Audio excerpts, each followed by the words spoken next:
When you get an address, you hit the house, and that's what we did. Sadie, Wall Street Journal. Hi there.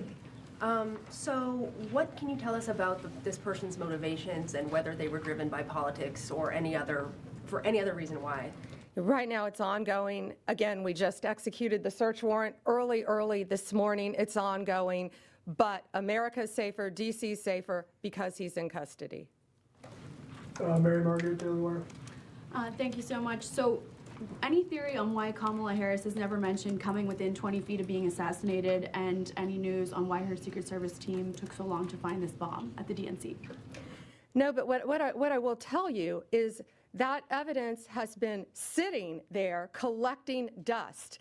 This wasn't a new tip. It wasn't some new evidence. It was the hard work of President Trump's administration, Deputy Director Bongino and Director Patel. I watched them from day one come in here and say, we are going to solve this crime. And they did, working hand in hand with U.S. Attorney Pirro and all of our great attorneys.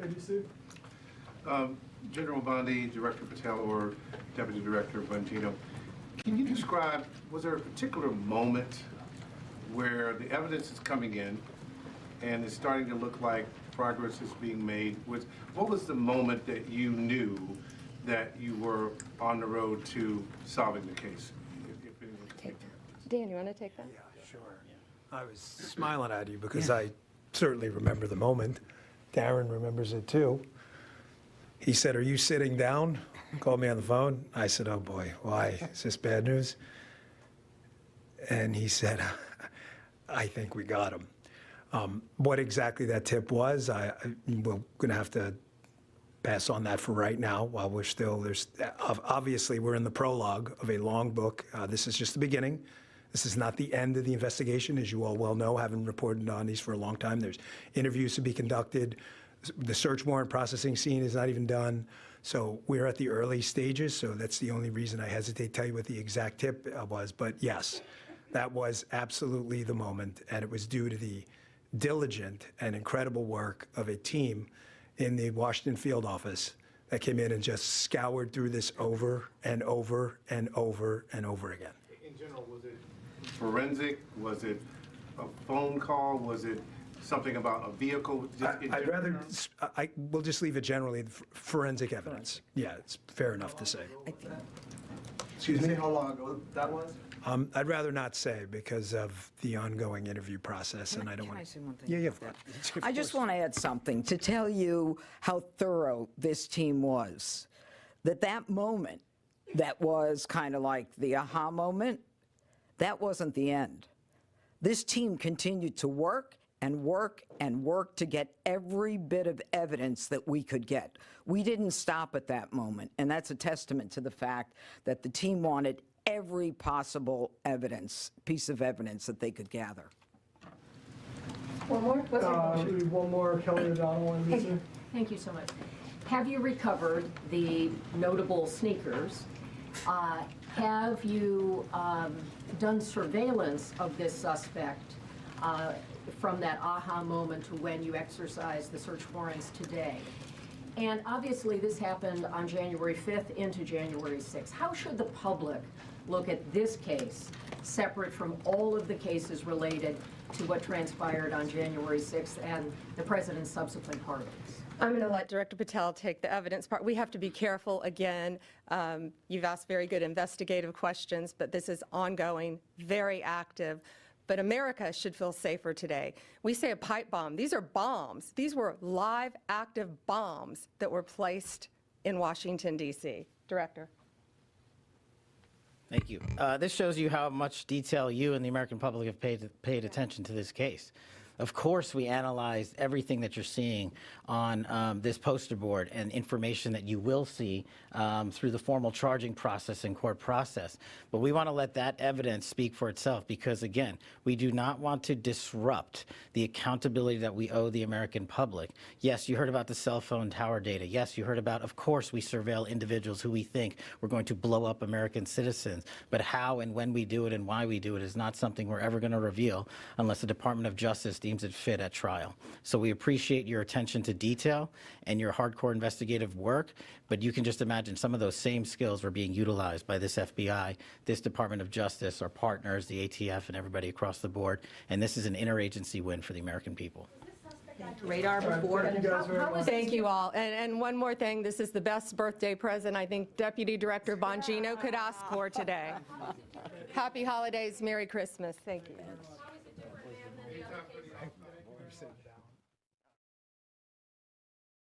You were just watching the FBI and DOJ giving an update on the arrest of the suspect involved in the pipe bomb incident 5 years ago, just about in Washington, D.C. Okay, joining us now to discuss this major development is Joshua Phillip, senior investigative reporter at Epoch Times and host of Crossroads on Epoch TV. So Josh, thank you for joining us today. And the arrest was confirmed earlier today by the Epoch Times, right? So you've been covering the events and the fallout of January 6th very closely over the years, even making a documentary about it titled The Real Story of January 6th. What is your initial reaction to this arrest, the first one connected to the pipe bomb nearly 5 years after the crime took place? Well, my first reaction is about time because, you know, the pipe bomb incident was kind of the trigger for a lot of what happened on January 6th. And I mean, essentially, this is what happened. Donald Trump was speaking at the Ellipse, you know, the Washington Monument. They had an arranged, organized, permitted, they had city permits, speaking stuff set up to go and speak at the Capitol building. There was supposed to be a speaking event there. It was the pipe bomb that got everything canceled. And so when Trump supporters went to go to the follow-up event, which was scheduled, which they had permits for, which were legal, there was no event. And that's, of course, you know, when everything went down. So the pipe bomb case has been kind of the core piece that's been missing in the entire story on January 6th this entire time. So Josh, this case has been the center of a lot of speculation, if you will, among Republicans and Trump supporters due to a number of perceived irregularities like a lack of leads in the investigation. So talk to us about these concerns, and does this arrest today put any of that to rest? Well, I think it puts some to rest, and it raises a lot of other questions. So briefly on that, yeah, there's been a lot of conspiracies and a lot of rumors and a lot of suspicions because, frankly, the most key part of the entire story, we've had to wait almost 5 years for. You know, we've had to wait 5 years for the answers on this. And when they were tracking down, arresting people, literally just charged for trespassing, and they were having pre-dawn raids of their homes, doors kicked in, you know, full auto assault rifles pointed to the faces of children when they arrested people and threw them in solitary confinement for years, some of them. They were asking, well, what about the pipe bomb? Why is it you can track down a grandma, but you can't track down the guy who's really the key piece in all of this? What is really interesting, a couple things. Based on the press conference today, we now know that the evidence that they used to track down this person was already there. The leads were already there. They had it 2021 and 2022, and apparently just didn't act on it. So I think that will raise some questions on why that was not made a key priority in terms of the entire investigation. What was the reason for it? What efforts were put into place? Were they not following leads? And why did they prioritize going after people literally charged with picketing and trespassing over this case? The other big thing that came out in some of the early announcements, and this is just allegations, but you know, from the corporate media, they were saying this. They were also saying the individual was motivated by an anarchist ideology. You know, the immediate reaction is, oh, well, was it Antifa? The reality is we don't know. Based solely on anonymous sources, they say motivated by an anarchist ideology. We'll probably get more updates on that. And I think the big other suspicion, and you know, a lot of media reporting had claimed this. You know, the Blaze had a story just recently claiming they identified the person who was responsible. They used like the way the person walked, the gait analysis to try to pin the blame on a woman. Turns out she was not the person.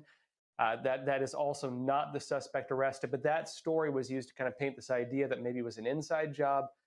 That whole thing is kind of off the table for now, although, again, we'll probably get a lot more answers as this goes forward. Yeah, Josh, I mean, let's hope some of the questions that you mentioned gets answered as the investigation continues. And I just want to ask you this as well, Josh, because as I mentioned earlier, you've been investigating the events and fallout of January 6th for years, at this point. When making your documentary, The Real Story of January 6th, was there anything you uncovered that surprised you or that you still think needs addressing? Maybe you can just talk a bit about that. Yeah, well, the reason we called that documentary The Real Story of January 6th was basically because the real story was not being shown. There was exculpatory evidence that would have proven people's innocence that was denied to defendants. There was video footage that was not released to the public that radically changed the narrative. There was evidence being presented, including in courts, that was absolutely false. There were public officials making false claims, saying that Trump supporters killed police officers. That was an absolute lie. They did not kill a single police officer. The only people who died that day were Trump supporters. Ashley Babbitt, of course, shot in the neck by one of the police there. Roseanne Boyland, they claim that she died of, an overdose of the medication she was on. She was on Ritalin. When video footage showed that she collapsed after she was in a crowded entryway, tear gassed, which you normally don't do because it sucks the oxygen out. She was trampled, and then a police officer beat her limp body with a baton. That's not the story the public was told. 2 other individuals died of heart complications. We don't know if there's any wrongdoing or foul play involved with that. They just heart complications, and we don't know what the cause was. They were not police officers, they were protesters. And we still have a lot of answers that were not given to the public. Without a doubt, some of the narratives are true. You absolutely did have some among the Trump crowd who were fighting with police and attacking people. But there is a lot of evidence of abuse and use of force, and frankly, a lot of false statements that were made to the public. The public was heavily lied to about what really took place that day. And the truth is now coming out. Notably, I should add also that FBI Director Kash Patel, we interviewed him in the documentary before he was FBI Director. Of course, he was with the first Trump administration. He knew, he was, of course, very on the ball with this. He understands it. And I do think under his leadership, we're going to get some real answers on it because he was one of the ones calling a lot of this out from the get-go. Yeah, Josh, we really appreciate you making this documentary and covering this side of the story that is really not covered at all in the mainstream media. I just want to ask you one last question, and more broadly speaking, the Trump administration has made transparency a top priority. It was his campaign promise. So when it comes to Trump voters and supporters, can you just talk about how important is full transparency relating to the events of January 6th? Well, transparency is extremely important because one of the realities the Trump administration is facing, especially among Republicans and maybe now among Democrats, because of COVID, right? The COVID-19 lockdowns and the vaccine mandates and January 6th and people feeling that the systems of justice were weaponized and the Trump-Russia hoax. A lot of Americans, especially among conservatives, they've deeply lost faith in many of the institutions. The Trump administration, I really do believe they're doing their best to restore faith in the institutions, which I believe is important. I think the American voter, the American people losing faith in the institutions is a terrible thing. Because when you lose faith in the institutions, it means you want something different. You want a new government, basically. I do believe the American system is something that should be saved. I still think it's the greatest system on earth. I hope that we're able to restore it, but I do also think that transparency is really, really important. On the Trump side, of course, Kash Patel, FBI Director Pam Bondi with the Department of Justice, Dan Bongino, Deputy Director, they're talking a lot about transparency. Trump's talking a lot about transparency. They cleared now the release for the Epstein files. They're saying they're going to be releasing information about the Trump-Russia hoax. Congress is calling in people to testify about a lot of that. We're probably going to hear a lot more even about the pipe bomb as it goes forward. Why the public was not told about it really, or why evidence from 2021 and 2022 was not followed to actually arrest the guy. These are all things the public is going to want to know. They're saying they're going to give answers to it. I would say, though, I think the reality is inside the house, so to speak.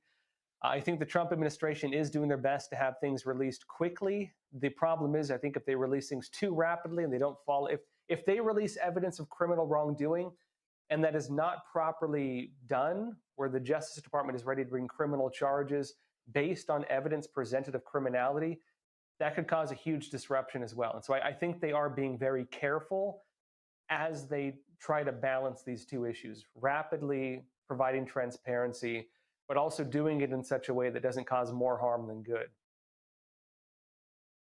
Well, all right, Josh, you always have great insight. Thank you for talking to us. We really appreciate it. Hey, my pleasure. Thank you. Next, New York Attorney General Letitia James is seeking to disqualify President Trump's U.S. attorney pick for the state's Northern District. Here's one. John Sarcone was appointed to the position as an acting U.S. attorney by the Trump administration and soon began investigating the state's civil case against President Trump. He issued subpoenas in that case for records relating to the Trump administration's finances, as well as the National Rifle Association. Lawyers for James's office will be in court today, arguing that Sarcone's appointment is improper and the subpoenas are invalid. This is the latest in a string of challenges to Trump's U.S. attorney picks. 4 other acting attorneys for the U.S. appointments have already been ruled unlawful. President Trump hosting the leaders of Congo and Rwanda to facilitate the signing of a peace deal between the two nations, and the White House ordering flags at half-staff around the nation in honor of National Guard Sarah Beckstrom. More news after this break.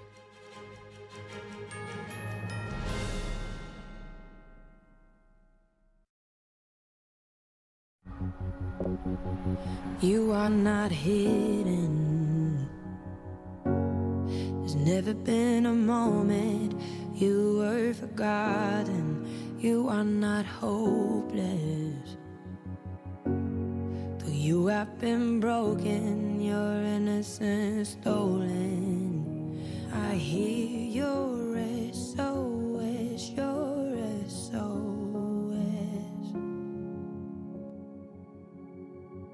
I will send out an army to find you in the middle of the darkest night. It's true, I will rescue you.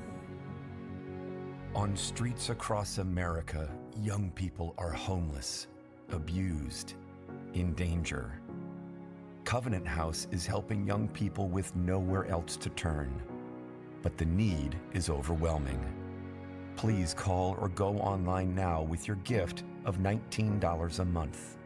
You'll help provide hot meals, safe shelter, medical care, and love to more than 2,000 young people who sleep at a Covenant House every night. Homeless young people are afraid and alone. Your monthly donation right now will show them they are loved and safe. I have no words to express how Covenant House changed my life. Call or go online now and give just $19 a month. We'll send you this comforting blanket as a reminder of the difference you're making in a young person's life.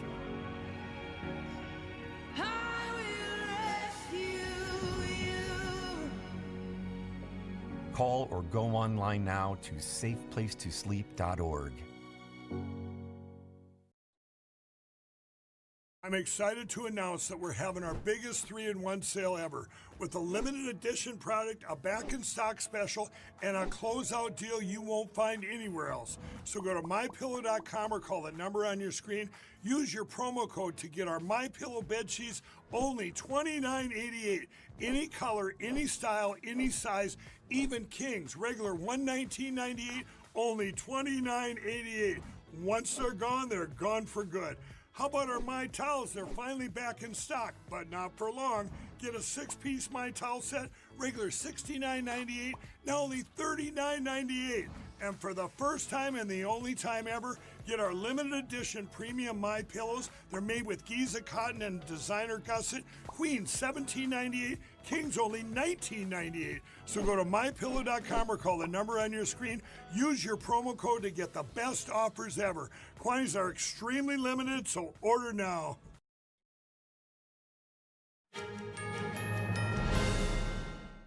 President Trump facilitating the signing of a peace deal between the Congo and Rwanda, as well as agreements on critical minerals, security, and economic partnerships. And the president honoring the West Virginia National Guard Sarah Beckstrom, whose life was taken in a shooting on Thanksgiving Eve. We now go live to our Washington correspondent, Mari Otsu, standing by at the North Lawn of the White House. Mari, good afternoon. What's the latest? Don, good afternoon. Yes, President Trump frequently likes to tout how his administration has helped to broker peace deals between the U.S. and other nations, most recently the Gaza peace deal. And today he's hosting the leaders of the Congo and Rwanda to sign what he's calling the Washington Accords for Peace and Prosperity. The accords formalize the terms of an agreement made back in June between the Congo and Rwanda. The terms include a permanent ceasefire, the disarmament of non-state forces, provisions for refugees to return to their homes, and justice and accountability for those who committed illegal acts. Take a look. For more than 30 years, one of the worst conflicts on earth has been raging in eastern Congo. Millions and millions of people have been tragically killed, went on forever, and countless more have been displaced from their homes. Families have been destroyed. It's been a disaster. And today we're succeeding where so many others have failed, and this has become the 8th war that we've ended in less than 1 year. Such an exciting thing to do. This has been a really, because we're talking about 30 years of fighting, 30 years, much more than 10 million lives. The agreement also includes a rare earths deal with the three countries. This is coming as Washington looks for ways to circumvent China to acquire rare earths, which are essential for the manufacture of things such as cell phones, aerospace, and defense technology and medical devices. China accounts for nearly 70% of the world's rare earth mining and controls roughly 90% of global rare earths processing. And in recent months, President Trump has signed a flurry of rare earth deals with other nations in an effort to curb the U.S.'s dependence on China, today adding the Congo and Rwanda to that list. Take a look. And we'll be involved with sending some of our biggest and greatest companies over to the two countries, and we're going to take out some of the rare earth and take out some of the assets and pay, and everybody's going to make a lot of money. These are just two of the many new agreements related to mineral supplies that my administration has achieved this year, including with Australia, Japan, Kazakhstan, Malaysia, South Korea, and many other countries. With all of these agreements, we're forging new economic security partnerships that protect the interests of America and our friends and partners, and a core feature of my administration's national security strategy, a big part of which is the tariffs. We're taking in trillions of dollars in tariffs. Nobody's ever seen anything like it, and it's given us really great national security.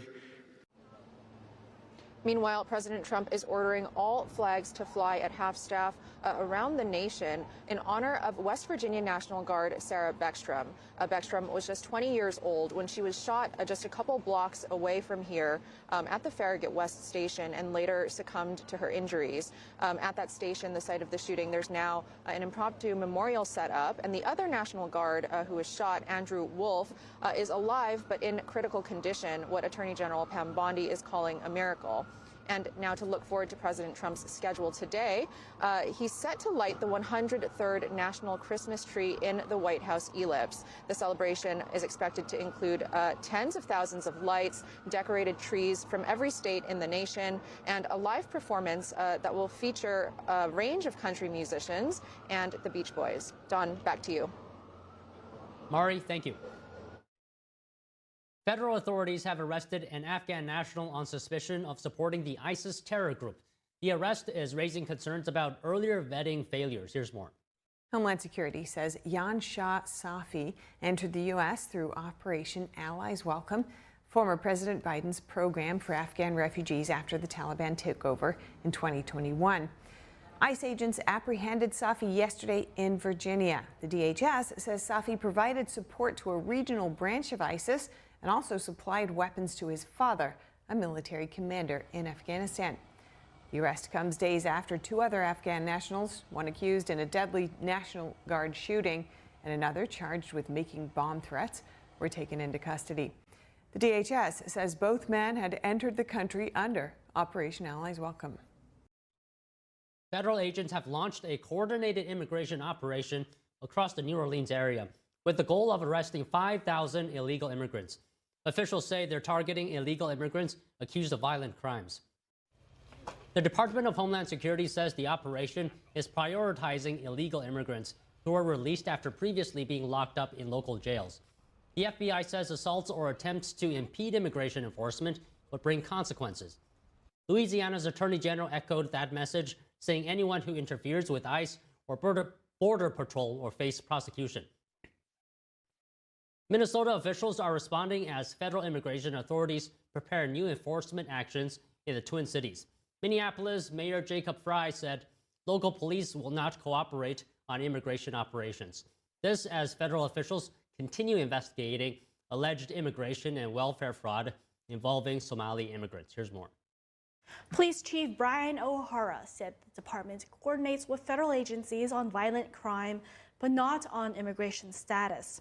Homeland Security Secretary Kristi Noem reviewed immigration programs in Minnesota at President Trump's direction. She reported finding 50% of visa applications and other related programs showed signs of fraud. President Donald Trump doubled down yesterday on Somali immigrants living in the U.S., accusing them of harming the country. Applicants of H-1B visas for highly skilled workers will soon need to go through stricter social media vetting.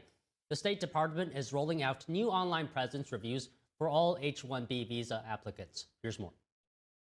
The department announced yesterday all H-1B applicants and their dependents will have to make their social media profiles public.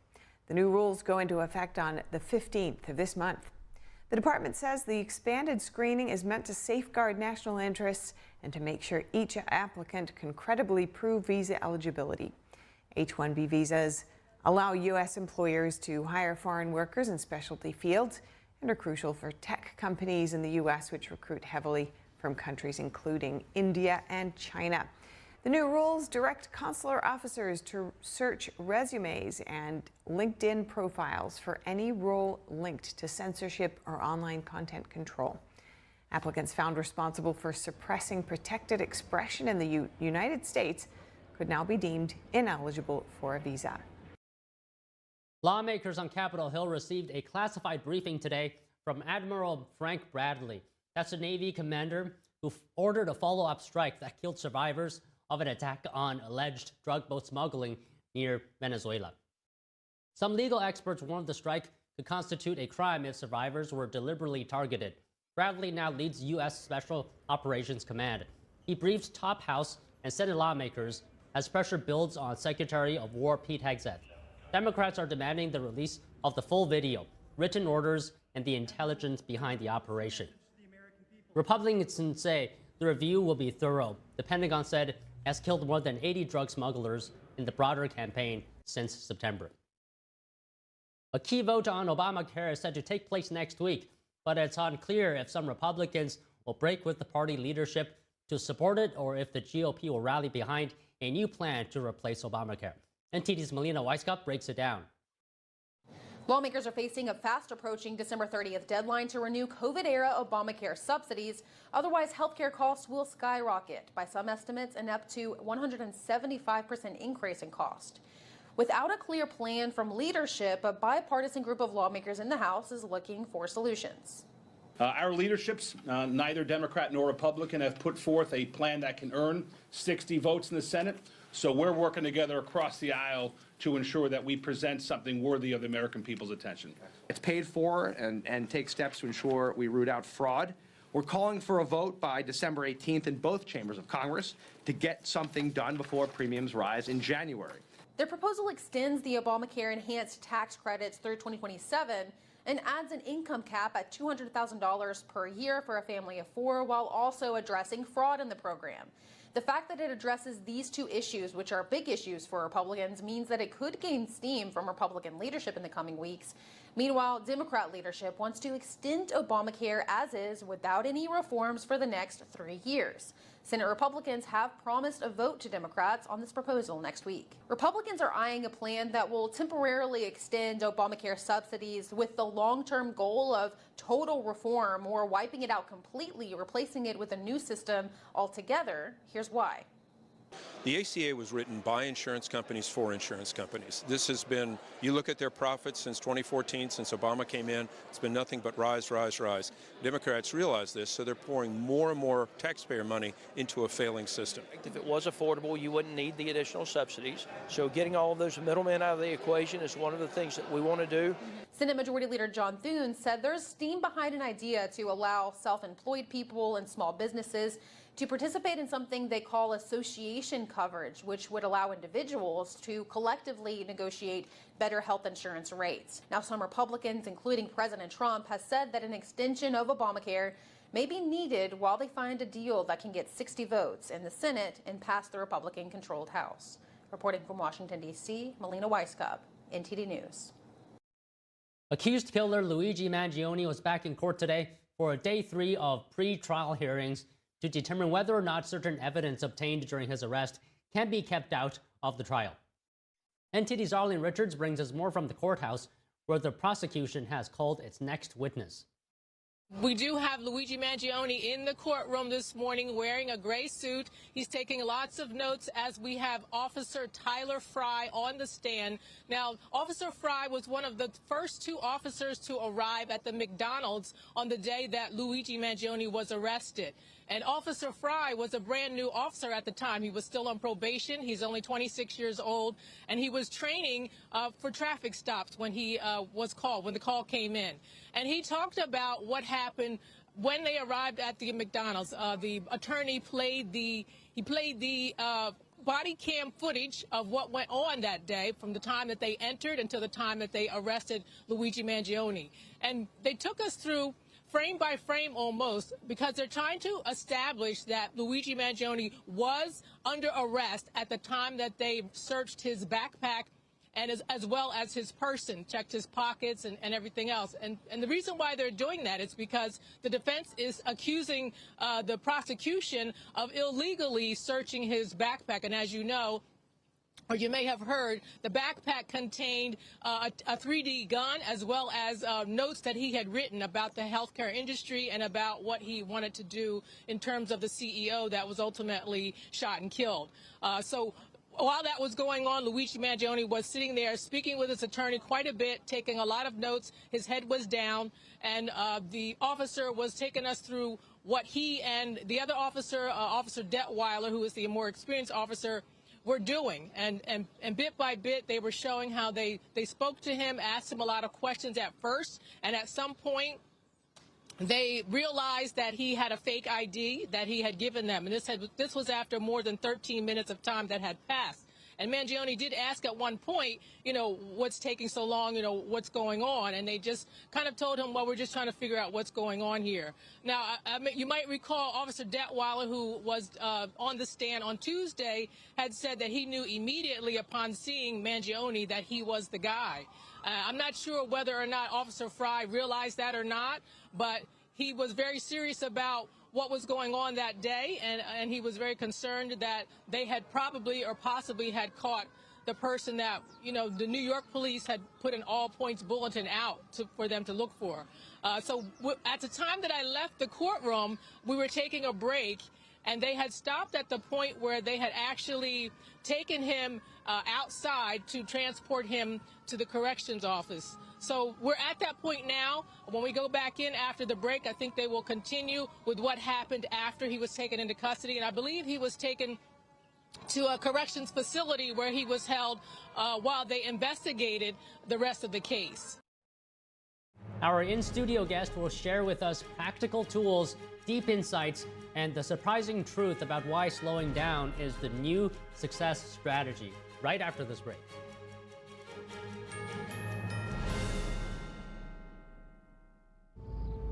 That first time seeing my son, I feel like my life did a 180. I was already trying to change my perspective of life and really just be a father figure that I never had. Being present is the most important part. I'm still growing every day. Becoming a better version of myself. To be the better mirror for my son. I mean, he's just grown. He's becoming his own person. Man, first I saw him dance, bro, he brings the vibes, you know what I'm saying? He brings the party no matter what.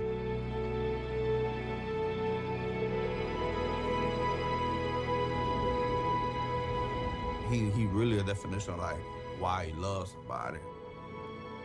And I love him to the death of me.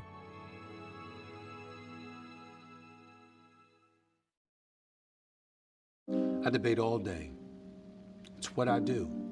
But there are some things that are undebatable, like your mental health, my own mental health. I was in a dark place when my brother passed away in a car accident. I've never been more devastated than the day I lost my mom. I was depressed, miserable, in ways I never imagined. I reached out, and my sisters came, my pastor, my therapist. They helped me get through it. I found that the more I spoke up, the healthier my mind became. The chaos that was in me began to subside. I was more focused, clear. When you love your mind, you can go so much further. That's not up for debate. Find mental health resources at loveyourmindtoday.org.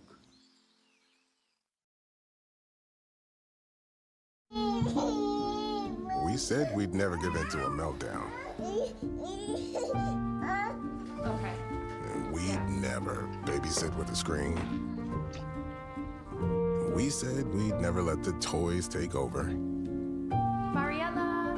Never leave the house looking, well, and never let them out of our sight.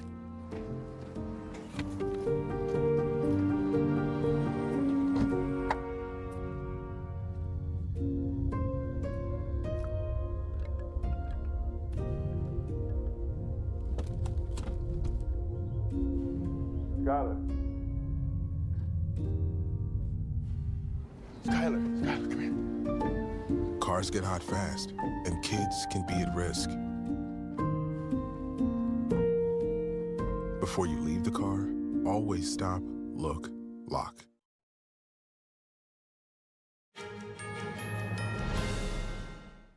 Our next guest says midlife shouldn't be a crisis and can actually be a powerful opportunity to reinvent. Joining us now is Jennifer Brower. She's the founder of Wild Woods Retreat. So Jennifer, so good to have you here today. To begin, I just want to have you, lay the groundwork for us a little bit. Is midlife crisis for women a prevalent issue? How common is it? I think it's very common, but I don't actually call it a crisis. I call it a pivot. It's one of those interesting times in your life where we should celebrate it. We should reflect on the fact that it's a next chapter. Our kids are grown and we have work to do and we have our whole lives ahead of us. So it's a time to kind of accept the past as the past and say, okay, what are we going to start and do today? That's great. So why isn't it a crisis in your view? Can you elaborate on that? Yeah, well, I think that it's just a matter of saying like, okay, we have nurtured our children, we've given whatever we can to everyone, we're overpleasers probably, givers, and it's a time to kind of get a little bit of ourselves back. And so what's really interesting about it is, you have this time in your life where you can reflect and your kids are starting to grow, and then you say, okay, well, what else is left for me? What does this life have? What do I do now? Or, are you changing jobs? Are you happy in your work? Are you happy in your marriage? Are you happy in your life? And I think that's just a common time where people reflect, where you start to be 50s and say, okay, is this it? Or are we gonna move forward and find something really new and exciting? And thankfully, I was really lucky where, your pain sometimes can be your purpose. And when you find your purpose, then you're able to, help other people and take a look at what it is that you want to do next. And for me, I decided that it was going to be a retreat center. So those are really important questions to ask, whether you're happy in life. But what if you find yourself, answering that question not so positively? What if the life you have built up to this point is not exactly what you wanted? That's okay. I just say that now's the time to pivot. Now's the time to say, okay, well, I did X, Y, and Z. I'm not going to continue that behavior. I'm going to take a look at it. I'm going to see what is what. And then I'm going to say what I do want to do. I think that, it's funny because people will come to the retreat and people plan a vacation sometimes more than they plan their lives. And so it's important to look at what is possible, where you want to go, where you want to be, who you want to become. Like, what are you doing to achieve that goodness in your life? And once you kind of figure that out and map it out a little bit and meet other women, connect in a community, it's amazing how much, you can kind of figure it out and pivot. So I know you don't call it a crisis, but is there a role that society's expectations of women play in all this? I'm wondering. I think so. I think it's just kind of one of those things where women can feel a little bit invisible as they get a little bit older. And so, I'm all about empowerment and, having people take a look and say, look, I've got lots of good years left in me. My children are grown. And what can I do to help other people? What can I do to live my best life? What can I do to help someone else live their best life? And so that was what my intention was behind Wildwoods. Okay, so speaking of empowerment, can you speak about what are some of the invisible burdens that women carry, and how do you let go of those burdens? Well, I think one of the biggest ones is people pleasing, overgiving, and really just being in service to everyone but yourself. I think as women, we tend to put ourselves last for a really long time. And I think it's important to finally come to the conclusion that we are important and it's time to make sure that we have some gas left in the tank and that we take care of ourselves and our health and our wellness so that our mindset can also be really clear and that we can move forward. So how do you arrive at that mindset? What if your starting point is, you're feeling guilt or shame sometimes because of the circumstances that surrounds you? Absolutely. Well, sadly, most of the times when you arrive at that point, like I said earlier, your pain has kind of come from your purpose. And so for me, I had a little bit of a health crisis and a little bit of a brick wall. And sometimes that just kind of is a blessing in disguise that smartens you up, so to speak. So it allows you to slow down. I ran an interior design firm. I was a nurse before. I have 3 children. So you can imagine that my pace was fairly fast. We're in New York City. We were just talking about how quick it is. But sometimes what we need to actually do is unlearn all the bad habits of the past and slow down and be mindful and look at your life, look at your faith, look at your heart, and look at what it was that you maybe weren't doing that you need to do moving forward. So I guess the biggest question here is then, how do you unlearn those old habits? How do you unlearn? Well, you leave the past in the past and you say, if not now, when? And you start anew. And today is a new day. And you just begin kind of making a plan. You think about who you want to be in the future. It's not about who you are now or who you were. It's about who do you want to be? What do you need to see in your life? Do you need to see more travel? Do you need to see more friends? Do you need to see, faith? Do you need to see community? What are the things that you want? And then figure out what those stepping stones are to make them happen. I think that, we can all learn multiple things. There's a million self-help books. There's a million, different things you can do. You can go on vacation, but is that really working on yourself? Are you taking the time to pause and ask yourself the appropriate questions about where you see your future and really what you want out of the rest of your life? So how do you know your life is too fast-paced? And how do you know when you have slowed down? Well, I think I'm probably speaking out of both sides of my mouth, but I think most people are fairly too fast-paced. I think if we all reflect, we could say that we could slow down and be a little bit more mindful. I mean, it maybe sounds like a cliche to say that you need to be in the present, but being in the present is about smelling the flowers, seeing the birds, recognizing that this moment is precious and that you're blessed and grateful and that you can move forward with, an idea in mind of how you want to be in the future. What's the best person that you want to become? One of the exercises that we do is we say, think of someone that you really love and admire, and what are the attributes about them that you do love and admire, and do you hold those? And most of the time, if you see them, you hold them, but you may not necessarily see them playing out as a practice in your life. And that's just a very simple place to start. So we do offer retreats and the opportunity for women to come and connect with other women so that they can kind of do it as a group together. It doesn't have to be that difficult. It doesn't have to be hard. I think that, one of the things that I was saying earlier was it is difficult to make friends in your 50s. You know what I mean? And, once your kids grow and the sports are gone and, you may not have time to play in another sport yourself or even with your kids' sports. And so it's important to kind of take a look at how to build community. And that's one of the things that Wildwoods is really great at is we encourage women to come alone, because when you come alone, you don't have any airs or facades, or you're able to dig into your own work, you're able to answer those questions, and you're able to meet other women and really find your people. You brought this up a couple of times of faith. Yes. I'm just curious, what role does that play in your mind? Oh, man. It's funny how you asked me that.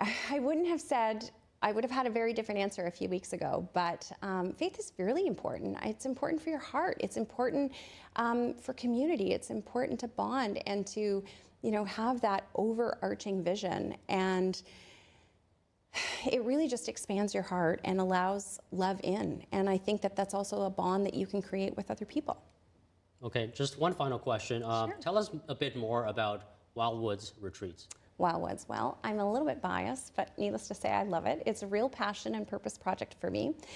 The name came from to while in the woods, and so it's a beautiful property on 200 feet of water, and there's hiking and nature, and it's very much, it's a spectacular and magical place where you can just really come and finally be. And so there's no other place that you could be more present than at Wildwoods. Okay, well, I look young, but I'm actually married. It might surprise some people, but maybe I'll ask my wife to go to Wildwood Retreats to see how she likes it. I would love that, and I'm sure she would love it also. Yeah, she probably needs it. She has a lot of stress, with work and everything. Everything's fast-paced. Of course. I'll let her know. I would love to see her. Okay, thank you very much for talking to us today. Thank you so much. Thanks for having me. Okay, we're going to take a quick break now. We'll be back with more news, so don't go away.